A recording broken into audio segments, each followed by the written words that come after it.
Electronics engineering से मैं रामप्रिंट Sharma computer organisation and architecture के नए टॉपिक के साथ उपस्थित हुआ हूँ।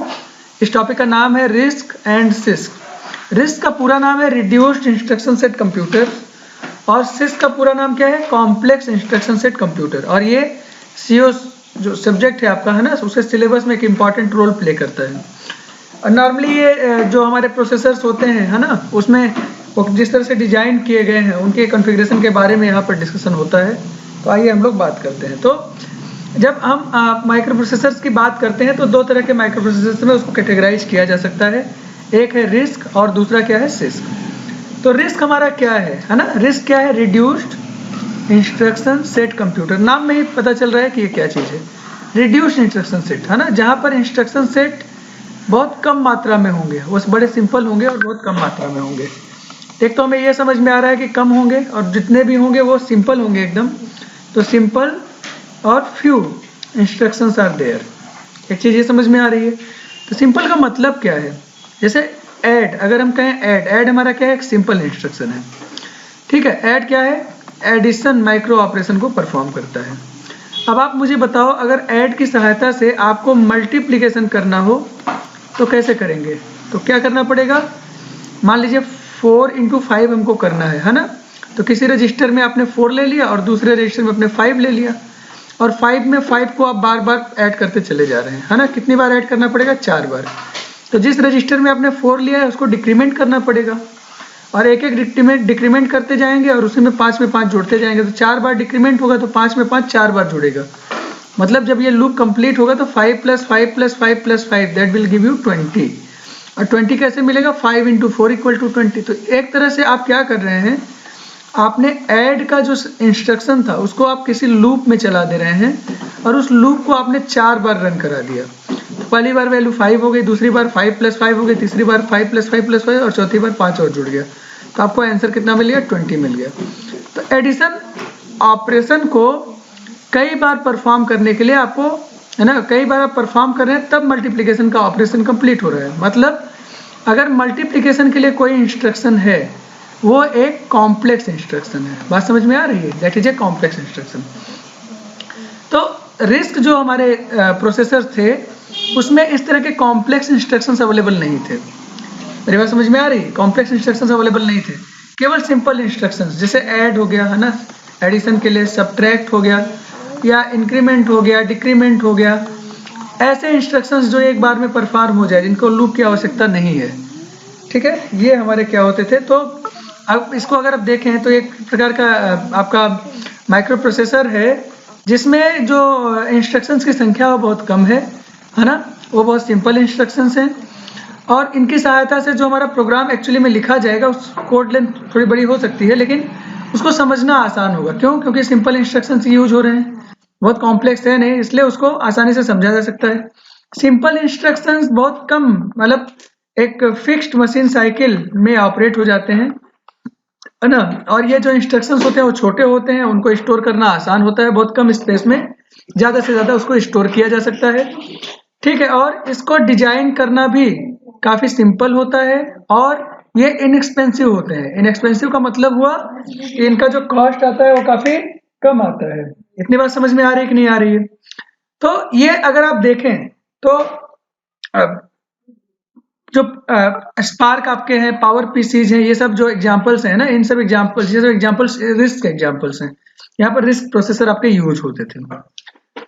तो एक इंस्ट्रक्शन है, मशीन इंस्ट्रक्शन है ना, जब भी उसको एग्जीक्यूट कराएंगे वो इंस्ट्रक्शन सीधे सीधे एग्जीक्यूट हो जाएगा है ना। उसमें ऐसा नहीं है कि जैसे मल्टीप्लिकेशन की बात करो तो मल्टीप्लिकेशन में क्या है, उसमें एडिशन को कई बार आपने रन करा रखा है। इतनी बात समझ में आ रही है। इसका मतलब क्या है, उसमें एडिशन लूप में जो हम कर रहे हैं उस प्रोग्राम को उसके लिए जो इंस्ट्रक्शन आपने लिखा है वो हमारा मल्ड है। तो उसमें अगर आप मल्टीप्लिकेशन रन कराएंगे तो इस इंस्ट्रक्शन को पहले डिकोड करके और फिर जो उसके माइक्रो इंस्ट्रक्शंस हैं है ना, उसको एग्जीक्यूट कराना पड़ेगा। एक्चुअली में वो एग्जीक्यूट होता है, दैट विल टेक टाइम। यहाँ पर एक तो टाइम भी कम लगेगा, अगर आप रिस्क इंस्ट्रक्शंस को आप रन कराते हैं तो बहुत कम समय में ही आसानी से एग्जीक्यूट हो जाएगा, that will take less time. तो इसकी स्पीड भी काफ़ी अच्छी होती है। इतनी बात ठीक है। तो कैरेक्टरिस्टिक्स क्या है अगर देखें तो सिंपल इंस्ट्रक्शन है ना, इसी की वजह से जो इंस्ट्रक्शन डिकोड है ना, उसी साइकिल में वो आसानी से हो जाता है, अलग से कोई एक्स्ट्रा एफर्ट इसमें नहीं करना पड़ता। ठीक है, इसका जो साइज होता है वो नॉर्मली 1 वर्ड होता है, मतलब ये 1 बाइट इंस्ट्रक्शंस होते हैं, है ना। ये एक सिंगल क्लॉक साइकिल में एग्जीक्यूट हो जाते हैं। आप देखिए जो जनरल पर्पज रजिस्टर्स हैं उनकी संख्या इसमें काफी ज्यादा है और ज्यादा रखना भी पड़ेगा, क्योंकि ज्यादा जनरल पर्पज रजिस्टर नहीं रखेंगे तो भाई आपके जो इंस्ट्रक्शंस लेंथ है वो काफी बड़ी होती है, ऐसी कंडीशन में उसको रन कराना मुश्किल हो जाएगा। एड्रेसिंग मोड एकदम सिंपल यूज होते हैं, है ना। तो आपने कुछ एड्रेसिंग मोड्स पढ़े थे, तो इसमें आपका जो एम्प्लॉयड है ना, एम्प्लॉयड है आपका, इसके अलावा आपका ये डायरेक्ट इनडायरेक्ट रजिस्टर एड्रेसिंग, ये सारे हमारे यूज होते हैं। लेकिन जो आपका index addressing modes, index based addressing modes हुआ करते थे, वो सारे इसमें यूज नहीं होते हैं, है ना। डेटा टाइप काफी कम है इसमें, है ना, कम डेटा टाइप में काम चल जाता है और पाइपलाइनिंग आसानी से अचीव हो जाती है। वजह क्या है, एक इंस्ट्रक्शन को एग्जीक्यूट होने में फिक्स टाइम ड्यूरेशन लगता है, तो एक मशीन साइकिल में आसानी से रन कर जाता है, और हर मशीन साइकिल में चूंकि एक ऑपरेशन आसानी से परफॉर्म हो जाता है, इसलिए इसमें आप देखेंगे पाइपलाइनिंग आसानी से अचीव हो जाती है। अगर हम सिस्क प्रोसेसर्स की बात करें तो सिस्क का मतलब क्या है, complex instruction set computer. Complex का मतलब जो सिंपल नहीं है, जैसे आपने मल्टीप्लिकेशन की अभी बात किया था, ये क्या है, this is the instruction written, है ना, on the basis of addition many times, addition multi addition बोल सकते हैं, है ना, कई बार इसमें एडिशन हो रहा है। तो बहुत सारे जो छोटे छोटे सिंपल इंस्ट्रक्शंस है उनके साथ कंबाइन होकर कोई एक नया इंस्ट्रक्शन बना है जिसको आप मल बोल रहे हैं। ऑब्वियस सी बात है, ये एक मशीन साइकिल में रन नहीं हो सकता, है ना, एक से ज्यादा मशीन साइकिल ले लेगा और वो वेरिएबल होगा, जितना ज्यादा कॉम्प्लेक्सिटी होगी उतना ज्यादा मशीन साइकिल लेगा। तो इससे एक चीज और समझ में आ रही है कि यहाँ पर जो पाइपलाइनिंग है वो अचीव नहीं हो सकती, क्योंकि एक मशीन साइकिल में एक इंस्ट्रक्शन आपने फेच किया, है ना, फिर दूसरी मशीन साइकिल में इसको डिकोड करने जा रहे हैं, तो डिकोड करने में ये 2 या 2 से अधिक मशीन साइकिल ले सकता है। तो ऐसी कंडीशन में क्या होगा, यहाँ फेच तो कर लेंगे दूसरा इंस्ट्रक्शन, लेकिन डिकोड वाला जो ऑपरेशन है उसके लिए मशीन खाली नहीं है, तो फेच करने के बाद फिर उसको अगले इंस्ट्रक्शन को वेट करना पड़ेगा, फिर उसके बाद डिकोड शुरू होगा। तो 2 या 3 मशीन साइकिल इसमें वेस्टेज चली जाएगी, और इस तरह से पाइपलाइनिंग अचीव करना मुश्किल काम होता है। और ये अलग अलग इंस्ट्रक्शन के लिए अलग अलग होगा, मल्टीप्लिकेशन के लिए हो सकता है 2 ही मशीन साइकिल लगे, कोई और इंस्ट्रक्शन उसके लिए 3 मशीन साइकिल यूज हो। तो ये भी हमारा जो है, और इसको जब हम स्टोर करते हैं तो जो सिंपल इंस्ट्रक्शन थे 1 बाइट स्टोरेज के थे, एक वर्ड में स्टोर हो जाता था, लेकिन ये 2 बाइट, ये भी वेरिएबल लेंथ के होते हैं, कुछ इंस्ट्रक्शन 2 बाइट के होते हैं, कुछ इंस्ट्रक्शन 3 बाइट के होते हैं, कुछ इंस्ट्रक्शन 4 बाइट के होते हैं, है ना। तो अलग अलग स्टोरेज उनका जो साइज है ना, इंस्ट्रक्शन साइज है वो भी अलग अलग है। ठीक है, इसके अलावा क्या है, एग्जीक्यूट होने में ज्यादा समय ले रहे हैं, कोई एक मशीन साइकिल में एग्जीक्यूट हो रहा है, कोई 2, 3, 4 में। अब ऐसी बात है, ज्यादा मशीन साइकिल लगने की वजह से जो इसकी स्पीड है वो थोड़ी सी कम हो जाती है ना, ये हमारी हो जाती है। हालांकि ओवरऑल जो एग्जीक्यूशन स्पीड होती है वो बढ़ जाती है, क्योंकि वो कंबाइनली जब एक दूसरे के साथ वो काम करते हैं तो उसकी वजह से थोड़ा सा स्पीड जरूर बढ़ जाती है, लेकिन ऐसे उसकी स्पीड थोड़ी सी कम रहती है, फ्रिक्वेंसी की वजह से इसकी स्पीड बढ़ जाती है। तो ये हमारे इतनी बातें यहाँ पर हमको करनी थी। आप देखेंगे चूंकि कॉम्प्लेक्स मशीन इंस्ट्रक्शन है, तो आप इसको जब डिकोड करेंगे तो माइक्रो कोड्स में पहले वो कन्वर्ट होगा, जो भी छोटे छोटे कोड की सहायता से वो बड़ा इंस्ट्रक्शन आपका लिखा गया होगा, फिर वो माइक्रो इंस्ट्रक्शंस में डिवाइड किया जाएगा और वो सारे माइक्रो इंस्ट्रक्शंस फिर एग्जीक्यूट होंगे। तो एग्जीक्यूशन के समय वो माइक्रो इंस्ट्रक्शंस अलग अलग आपके एग्जीक्यूट होकर फाइनल रिजल्ट प्रोवाइड करते हैं। कैरेक्टरिस्टिक्स देखें तो कॉम्प्लेक्स इंस्ट्रक्शंस हैं, ठीक है, इसलिए जो इसकी डिकोडिंग है वो भी काफी कॉम्प्लेक्स होती है। इंस्ट्रक्शंस आपके 1 वर्ड साइज से बड़े हो सकते हैं, मतलब 2 बाइट, 3 बाइट, 4 बाइट, ठीक है। एक क्लॉक साइकिल से ज्यादा एग्जीक्यूट होने में समय ले सकते हैं, जैसे 2 machine cycle, 3 machine cycle etcetera. और इसमें जनरल पर्पज रजिस्टर्स की संख्या कम होती है, क्योंकि ऑपरेशंस ना जहाँ पर जब इसको एग्जीक्यूट करते हैं तो बहुत सारे उसके जो माइक्रो कोड्स या माइक्रो इंस्ट्रक्शंस हैं वो सीधे सीधे परफॉर्म हो जाते हैं, है ना। तो उसके लिए आपके जनरल पर्पज रजिस्टर की जरूरत नहीं पड़ती है। एड्रेसिंग मोड कॉम्प्लेक्स होता है, इसमें जो आपके इंडेक्स बेस्ड जो आपने लास्ट में पढ़े हुए थे एड्रेसिंग मोड का वीडियो आप देखिएगा, उसके लास्ट में आप देखेंगे तो अलग अलग तरह के और एड्रेसिंग मोड आपने पढ़े थे। वहां पर ये बात हुई थी कि जो इफेक्टिव एड्रेस हम कैलकुलेट करते हैं वो उसके बेस एड्रेस, है ना, या इंडेक्स एड्रेस, डेस्टिनेशन एड्रेस, इन सब की सहायता से कैलकुलेट करते थे। तो वो एक वो हो गया हमारा, इसमें डेटा टाइप काफ़ी ज़्यादा होते हैं। पाइपलाइनिंग में थोड़ी सी डिफिकल्टी आती है, और ये डिफिकल्टी इस वजह से आती है क्योंकि जो एग्जीक्यूशन मशीन साइकिल है, सिंगल मशीन साइकिल में एग्जीक्यूट नहीं हो पाता है, उससे ज़्यादा ये लेता है और सबके लिए अलग अलग होता है। तो ये variable machine clock cycles execution time की वजह से, है ना, पाइपलाइनिंग में काफ़ी डिफिकल्टी आती है। तो अगर हम इन दोनों के बीच में डिफरेंस को देखें तो रिस्क क्या है? रिस्क आपका reduced instruction set computer. Six क्या है? Six complex instruction set computer. Risk आपका आप देखें एवरेज क्लॉक साइकिल जो पर इंस्ट्रक्शन होती है करीब करीब 1.5 होती है, लेकिन यहाँ पर क्या होती है वो 2 से लेकर 15 तक वेरी करता है, अलग अलग इंस्ट्रक्शन के लिए अलग अलग हो सकता है। ठीक है, यहाँ पर परफॉर्मेंस ऑप्टिमाइज होता है सॉफ्टवेयर की सहायता से, ये सॉफ्टवेयर फोकस्ड होता है, जबकि यहाँ पर जो आपका हार्डवेयर फोकस्ड होता है, हार्डवेयर इसके लिए डिजाइन किए जाते हैं और उसकी सहायता से परफॉर्मेंस को ऑप्टिमाइज किया जाता है। अगर केवल आप इंस्ट्रक्शन की बात करो दैट टेक्स मोर टाइम। ठीक है, अगर आप मतलब यहाँ पर फ्रिक्वेंसी को अगर आप मैच करा दीजिए तो आसानी से एग्जीक्यूशन टाइम को रिड्यूस किया जा सकता है। ठीक है, कोई मेमोरी यूनिट यहाँ पर नहीं होती है, इसलिए इसके लिए सेपरेट हार्डवेयर की जरूरत पड़ती है, जबकि सिस्क में आपको मेमोरी यूनिट पहले से अवेलेबल है, इसलिए कॉम्प्लेक्स इंस्ट्रक्शंस को इम्प्लीमेंट करने के लिए मेमोरी यूनिट को ही यूज कर लिया जाता है। ठीक है, हार्ड वायर्ड प्रोग्रामिंग अब अभी हम लोग देखेंगे आगे। अगला जो टॉपिक है वो है माइक्रो प्रोग्राम्ड और हार्ड वायर्ड, है ना, कंट्रोल यूनिट। यहाँ पर hard wired control unit use किया जाता है रिस्क में, जबकि सिस्क में माइक्रो प्रोग्राम्ड यूज किया जाता है। इसके बारे में चूंकि अगले लेक्चर में बात करेंगे, इसलिए यहाँ उसमें बहुत ज़्यादा डिटेल में नहीं जा रहे हैं। रिस्क इंस्ट्रक्शन सेट रिड्यूस्ड है, मतलब यहाँ पर जो इंस्ट्रक्शंस की संख्या वो बहुत कम है, फ्यू इंस्ट्रक्शंस आर देयर, जबकि सिस्क में क्या है ये बहुत वेराइटीज है इंस्ट्रक्शंस की, है ना, तो इसीलिए इसको बोल रहे हैं complex instruction set computer. Execution time बहुत ही कम है रिस्क में, जबकि सिस्क में एग्जीक्यूशन टाइम ज़्यादा है। हालांकि फ्रिक्वेंसी मैचिंग अगर हार्डवेयर के साथ कर लेते हैं तो जो स्पीड है वो सिस्क की काफ़ी बढ़ जाती है। ठीक है, इंस्ट्रक्शन सेट अगर आप देखेंगे तो कॉम्प्लेक्स ऑपरेशंस के लिए भी आप सिंपल इंस्ट्रक्शंस को ही यूज करेंगे, तो वेराइटी नहीं है बहुत ज़्यादा, है ना। तो ठीक है, वो जो आपके पास रिस्क के जो वेराइटीज हैं उन्हीं को यूज करते हैं, लेकिन अगर आप देखेंगे सिस्क में तो उसमें अलग अलग तरह के बहुत सारी वेराइटीज पहले से अवेलेबल हैं। ठीक है, रिस्क में अगर आप देखें तो कॉम्प्लेक्स एड्रेसिंग मोड्स जो हैं वो सॉफ्टवेयर की सहायता से सिंथेसाइज किए जाते हैं, अदरवाइज ऐसे नहीं है। जबकि सिस्क में आपके जो कॉम्प्लेक्स एड्रेसिंग मोड्स हैं वो पहले से ही अवेलेबल हैं। ठीक है, बेस इंडेक्स एड्रेसिंग मोड के फॉर्म में, इसलिए यहाँ पर अलग से एड्रेसिंग मोड क्रिएट नहीं करना पड़ता है, सॉफ्टवेयर की सहायता से ये पहले से ही अवेलेबल है।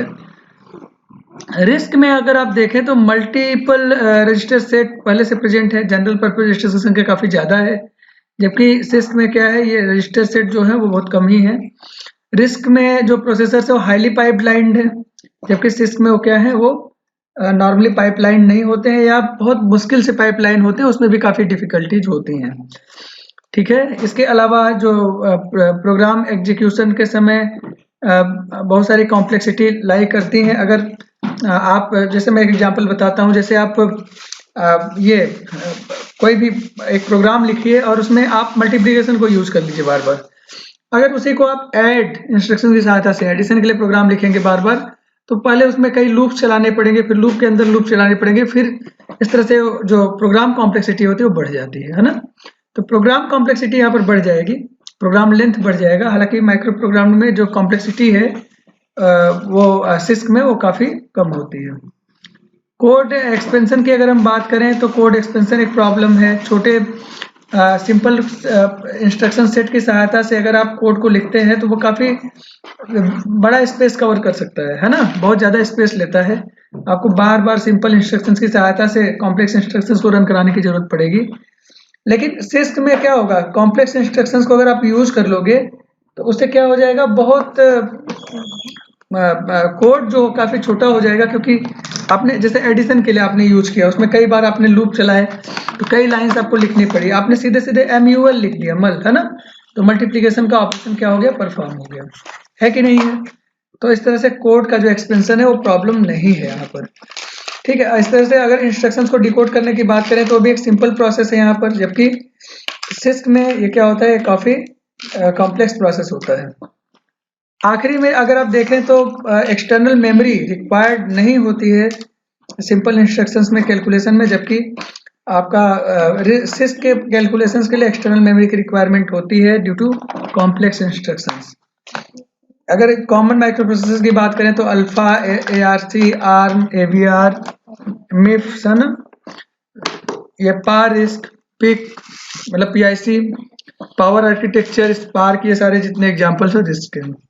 सिस्क में अगर हम देखें तो इसमें जो एग्जांपल्स हैं वो system 360, wax, PDP-11, Motorola 68000 family, AMD, Intel 86 CPUs, है ना, ये सारे अभी रिसेंटली आपने बहुत सारे इंटेल के देखे होंगे 86 वाले CPUs। ठीक है, तो ये हमारे हैं। अगर आप इसकी बात करें रिस्क आर्किटेक्चर के ये एप्लीकेशंस की बात करें तो हाई एंड एप्लीकेशंस है like video processing, telecommunication, image processing, और ये नॉर्मली जो हमारे एक जो डेटा है वो लगातार ट्रांसमिट करना है, उस कंडीशन में रिस्क काफ़ी यूजफुल होता है। जबकि सिस्क आर्किटेक्चर की बात करें ये लो एंड एप्लीकेशंस हैं, end to end applications available नहीं है इसमें या बहुत कम है, जैसे सिक्योरिटी सिस्टम हो गया, आपका होम ऑटोमेशन हो गया, ऐसे जहां पर डेटा को स्टोर करके काम चला सकते हैं वहां पर इसकी जरूरत पड़ती है।